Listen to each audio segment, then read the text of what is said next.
വേർപിരിയലിൻ്റെ നിമിഷം വരെ സ്നേഹത്തിന് അതിൻ്റെ ആഴം അറിയില്ല. വിഖ്യാത കവി ഖലീൽ ജിബ്രാൻ്റെ വാക്കുകളാണ്. ഒരിക്കൽ കൂടി പറയാം, വേർപിരിയലിൻ്റെ നിമിഷം വരെ സ്നേഹത്തിന് അതിൻ്റെ ആഴം അറിയില്ല. ഖലീൽ ജിബ്രാൻ പറയും, നമ്മുടെയൊക്കെ ജീവിതത്തിലും അങ്ങനെ തന്നെയല്ലേ? ഏതു ബന്ധവുമായിക്കോട്ടെ, ഒപ്പമുണ്ടാകുമ്പോൾ അതിൻ്റെ ആഴം തിരിച്ചറിയില്ല.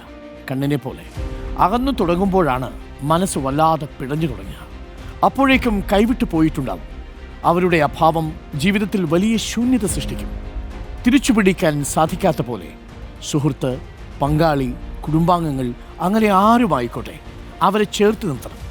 മനസ്സിലാക്കാൻ കഴിയണം, നമ്മുടെ മുത്തച്ഛൻ, മുത്തശ്ശി അല്ലെങ്കിൽ മാതാപിതാക്കൾ അവരൊക്കെ കാണിക്കുന്ന സ്നേഹം, കരുതൽ അവർ ജീവിച്ചിരിക്കുമ്പോൾ ചിലപ്പോൾ സാധാരണ കാര്യമെന്ന് തോന്നിയേക്കാം. എന്നാൽ അകലുമ്പോഴാണ്, ഇല്ലാതാകുമ്പോഴാണ് മഹത്വം മനസ്സിലാക്കുക. ആ സ്നേഹത്തിന് പകരം വയ്ക്കാൻ ഒന്നിനും സാധിക്കില്ല. എനിക്ക് തോന്നിയ, നിങ്ങൾ ഓർക്കേണ്ട 5 കാര്യങ്ങൾ പറയാം. 1.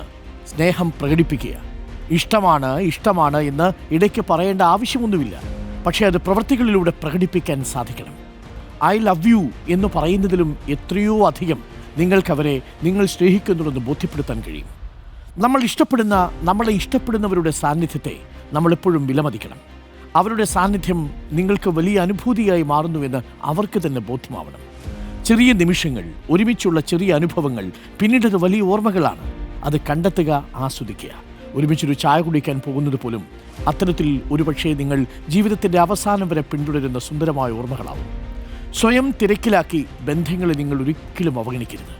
പഠനമാണെങ്കിലും ജോലിയാണെങ്കിലും ജീവിതമാണെങ്കിലും ഇവയിലുള്ള എല്ലാ പ്രശ്നങ്ങളും തിരക്കുകളും ഉണ്ടാകും.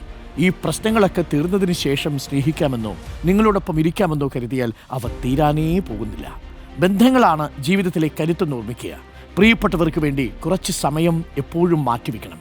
നിങ്ങൾ നിങ്ങളുടെ പ്രിയപ്പെട്ടവർക്ക് പ്രിയപ്പെട്ടവരായി തീരുന്നത് നിങ്ങൾ അവർക്ക് കൊടുക്കുന്ന സമ്മാനങ്ങൾ കൊണ്ടല്ല, നിങ്ങൾ അവർക്ക് വേണ്ടി മാറ്റിവെക്കുന്ന സമയം കൊണ്ടാണ്. പിന്നെ നന്ദി പറയാൻ നിങ്ങൾ മടിക്കരുത് കേട്ടോ.